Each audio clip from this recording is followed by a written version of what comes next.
కొండా సురేఖ మీద సంచలనమైనటువంటి నిర్ణయం అయితే తీసుకుంది ఇక్కడ ఉన్నటువంటి రాష్ట్ర ప్రభుత్వం. అంటే ఆవిడ క్రమశిక్షణ చర్యల్లో భాగంగా ఎలాంటి నిర్ణయం తీసుకోవాలనేది అధిష్టానం చూసుకుంటామని చెప్పింది. కాకపోతే అధిష్టానం ఇచ్చినటువంటి ఆదేశాల మేరకు తక్షణ చర్యగా ఈ డిప్యుటేషన్లన్నింటినీ ప్రభుత్వం తక్షణమే రద్దు చేయడం జరిగింది. ఈ డిప్యుటేషన్ల మీద పనిచేస్తున్నటువంటి అధికారులందరూ కూడా మరో మాటకు తావలేకుండా తమ ఇంతకుముందు ఏదైతే పాత శాఖలు ఉన్నాయో అక్కడికి వెళ్ళిపోవాలని కూడా చెప్పడం జరిగింది.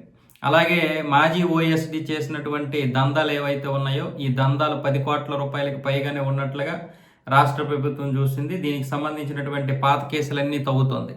అయితే ఈ దందాలు చేసినటువంటి ఓఎస్డి సుమంత్ ఉన్నాడు కదా, ఈ ఆఫీస్ రాను స్పెషల్ డ్యూటీ, ఇప్పుడు ఇతను ఎవరి ద్వారా ఈ యొక్క దందాలు చేశాడు? ఇంత దందా చేయడానికి ఎవరు ధైర్యం ఇచ్చారు, ఎవరు అధికారం ఇచ్చారు, ఎవరు వెనక నుంచి సపోర్ట్ చేశారు?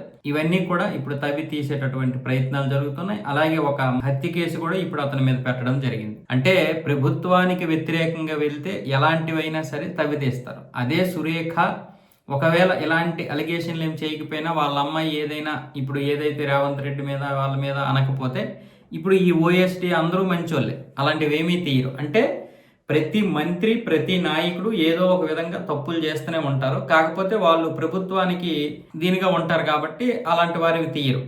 అదే ప్రతిపక్ష నాయకులు లేకపోతే వాళ్ళకి వ్యతిరేకంగా మాట్లాడినటువంటి వారి గురించి మాత్రం ఈ కేసులన్నీ తవ్వు తీస్తారని ఇప్పుడు అర్థమవుతుంది. అయితే వాస్తవంగా రాక అధికారంలోకి వచ్చినటువంటి కాంగ్రెస్ పార్టీ నుంచి అనవసరంగా మీరు మంత్రి పదవి పొంది కూడా ఈ విధంగా అన్యాయంగా ఏది పడితే మాట్లాడేసి ఉన్న పదవులు ఎందుకు ఊడబెట్టుకుంటారని చెప్పి కొంతమంది అంటున్నారు. ఇప్పుడు వాళ్ళ అనుచరులు కూడా అదే విధంగా అంటున్నారు.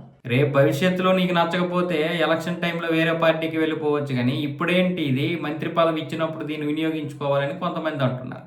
పార్టీని కించపరిచే విధంగా ఎవరైనా సరే, అది ఏ పార్టీ అయినా సరే, మనకి ఇప్పుడు కాంగ్రెస్ పార్టీ కాంగ్రెస్ సిద్ధాంతాలు అంటే మనకు నచ్చదు, అసలు జాతీయ భావజాలానికి దూరంగా ఉంటాయి. కానీ వాళ్ళ పార్టీ పరంగా చూసుకున్నట్లయితే పార్టీకి వ్యతిరేకంగా మాట్లాడడం కూడా కరెక్ట్ కాదనేది వాళ్ళ ఉద్దేశం. ఒక విధంగా చూడాలంటే అది కరెక్టే. పార్టీకి ఎప్పుడూ కూడా విఘాతం వచ్చే విధంగా ఎవరూ ప్రవర్తించకూడదు.